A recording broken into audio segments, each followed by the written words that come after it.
Alright, before we hop into the video today, just a quick thank you to our sponsor, Sports TNB. Hey, if you play 2K, you know the grind is real. The badge grind can get tough, so if you're looking to buy a stacked NBA 2K account with max badges and everything like that, visit sportstnb.com. Make sure to let him know Hayden YT sent you, and he'll get you everything you need. He's legit. First link in the description down below. Go check it out. Alright, what's going on YouTube? Hayden here. Today we're back with a brand new video. So today I just want to kind of do a little bit of a recap of the Georgia-Baylor game last night and go over a couple key things and key takeaways from that game going into the offseason. So real quick before we hop into it, make sure to drop a like on this video if you enjoy. Hit the red subscribe button down below. Hit the post notification bell to know when I post content on this channel, because otherwise you will not be notified when I post videos unless you click that bell. Comment down below what you think and your thoughts on the Georgia-Baylor game. That said, let's get right into it. All right, so last night Georgia capped off the season at 12-2 with a 26-14 victory over the Baylor Bears in the Sugar Bowl. So there's some main things that we can take away from this game that are gonna make this off season pretty fun, I guess you could probably say.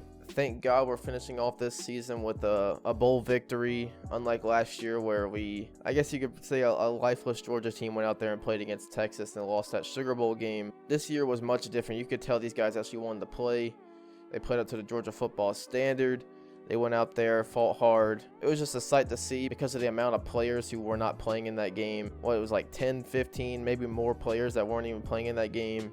Some key players too, not just people who, I'm not going to say people who don't matter, but people who don't get the quality minutes that some of these other guys play. And we can say that our depth showed last night, as a lot of backups and a lot of people got key minutes who don't usually get these key minutes. Defense couldn't rotate like it usually can. The offensive line was pieced together with a bunch of 4- and 5-star talents, but people who haven't really seen the field all as much as these other guys who, like an Andrew Thomas and Isaiah Wilson's and Ben Cleveland, who didn't play. So that was really nice to see. The offensive line stepped up, and one person who we can point that towards was Matt Luke, a guy who was fired from Ole Miss not that long ago, hired on, and within 3 weeks of being at Georgia, he was just so live on that sideline. It was a sight to see from a fan perspective watching it from the TV. He treated all of his offensive linemen like they were his kid pretty much, especially after the win, and he was just so hyped up and so amped and pumping up everybody. Looks like he's going to be a real nice piece to this football team, because it looks like within this 3 weeks we got to piece together these offensive linemen, and they went out there and probably put on one of the best offensive line performances we've seen this season. Then another thing, my God, that first half from George Pickens, oh my gosh, what, 11 catches, 160 something yards in the first half.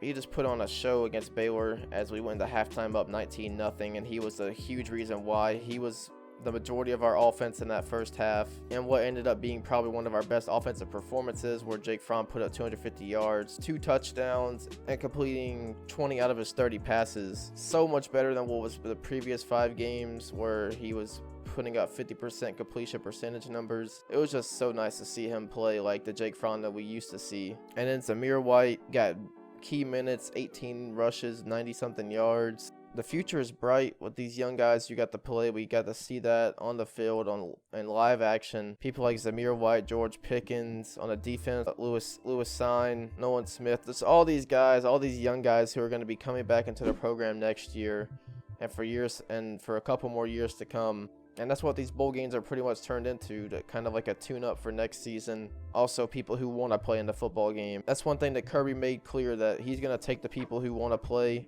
He wasn't going to leave Athens with players who didn't want to touch the football field and didn't want to play in this bowl game, and he did that. He took people, and it showed on the football field that these players wanted to play. It wasn't like last year where they weren't motivated at all and just let down after that SEC championship loss to Alabama. And this year it could have been the same story. We got blown out by LSU. We could have just went to this bowl game, fell apart, going to the offseason 11-3 instead of 12-2, but that's not the case. The narrative changed last night. We flipped the script from last year, and they put on a show for us Georgia fans, and it was a fun game to watch, especially in the first half. And I gave all this love to the offense, but we got to put more love on the defense. They showed up again, and like I said, they didn't have the pieces. that they usually have, to be able to rotate like they usually do. And it showed a little bit in the second half where they got a little bit tired, let up a couple scores, but they found a way like they always did this season. They fought through the adversity and found a way to get it done on the football field. Especially Richard Account. Big ups to Richard Account. He finished the game with 2 picks, and I'm hoping a guy like Richard can come back next season. He would be a huge key for next season if we can find a way to convince him to stay. That's what I'm hoping, at least. Another key was that pretty much the icing on the top of the cake, the cherry on top, that fake field goal with Camarda. I was not expecting that at all. I thought we were just going to kick the field goal, put up the point. But no, we were aggressive. We wanted to finish this game off, and we did. Jake Camarda got that. He ran for the first down, and then that set up Zamir White's touchdown run. So there was a quote from DeAndre Swift where he said he wasn't supposed to go at all in this game, but he went out there, told coach, let me do something, put me in.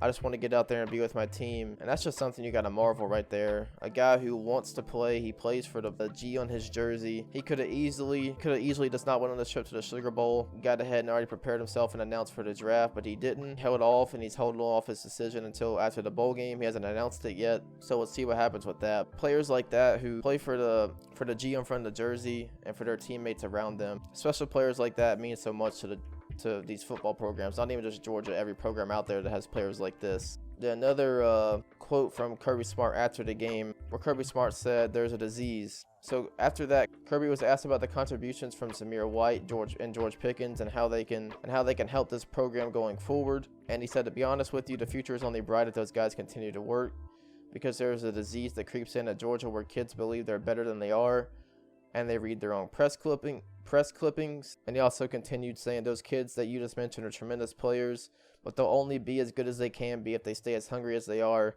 When they're not hungry, you become average. Some of that, I think, has affected us in the past. We've got to find a way in this program to not let that creep in and keep that same hunger you have as a young player, because we've had it happen several guys that were really hungry and they became full. So that's a great quote there from Kirby. That just shows the kind of person Kirby is, that he can go back and give self-criticism to himself and self-criticism to this football team, and that can only help going forward to install in these guys that they got to keep going out there no matter the circumstances. Keep pushing yourself every day to get better as a football player. From a fan perspective, that's exactly what you want to see.